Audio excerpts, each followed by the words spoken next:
So here, if Amazon will raise capital by issuing bonds or by issuing equity, then we're gonna be seeing that kicking in here for the additions to the long-term debt. So let us bring in also the additions to the long-term debt. So bring in the additions and any repayments that should be made if there will be any additions to be made to the long-term debt. So we are just essentially netting that off. So we are netting off the existing long-term debt additions and repayments, and we are also netting off any additions to the long-term debt, the additions and the repayment as well. So we have that in place there. We can take all of these and fill it to the end of the projected period.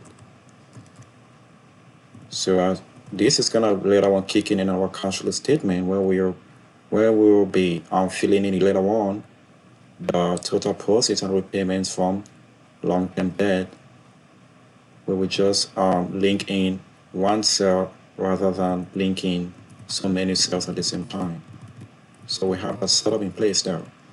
So the next thing we want to do here is we want to bring in the interest expense that is going to be used to calculate the pre-tax cost of debt. So we know that there was an interest expense that was being we have on the income statement here. So we're gonna grab the interest expense to use that to calculate to determine whatever the interest rate will be. So that will in turn use that interest rate to determine the interest expense for Amazon's long-term debt going forward. So that's what we're gonna be doing here. So we wanna bring in the interest expense on the long-term debt. That is from the historic financials. We have to grab that from the income statement. So we have the interest expense there in place. We can just switch the sign here since we want to calculate the interest rate. We can fill that right. So yeah, essentially what we are doing here is that we are just we just want to determine the interest rate based on the interest expense on the long-term debt. So the interest expense on the long-term debt, it's gonna be used to calculate the interest rate. In order to calculate the interest rate, we're gonna be using the total long-term debt on this Amazon's balance sheet and also the total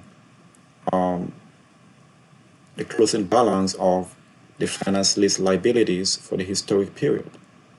So that's what we're gonna be doing here. The reason why we do that is because the interest expense on Amazon's income statement was calculated based on the interest rates that were derived from both the closing long-term debt on Amazon's balance sheet and also that from the financing leases under the financing liabilities closing balances. So we're gonna be doing that so that we can tell exactly what Amazon's interest expense or interest rate will be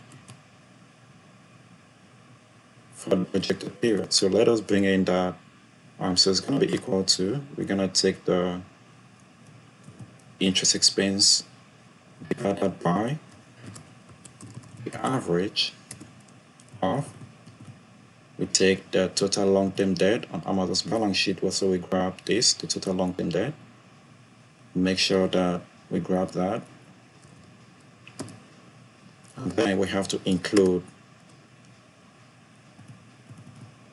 the average of the total of the closing balance under the finance lease liabilities.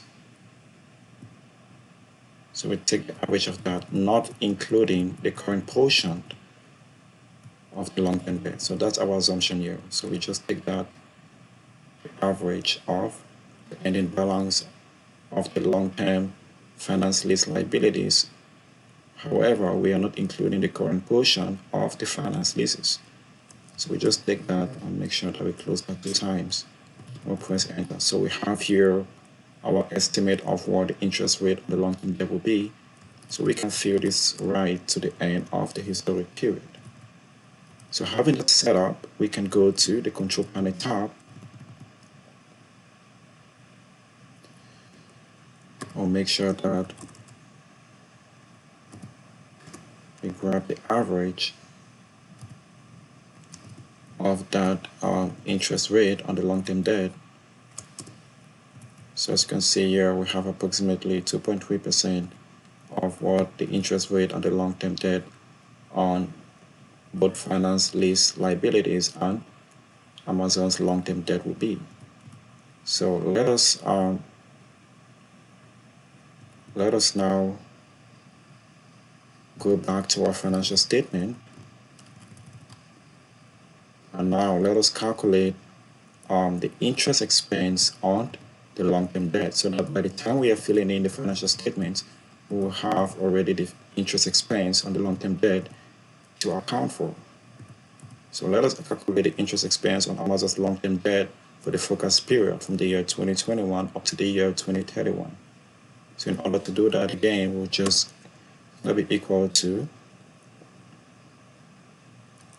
we take the, go to the control panel tab, we grab that interest rate which calculated a while ago, reference, let's say with F4, then we multiply that by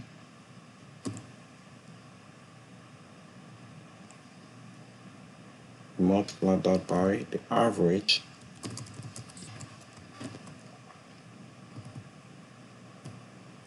we take the average of the existing long-term debt closing balance, so the opening and the closing balance, the average of those, and also we also have to include the average of here the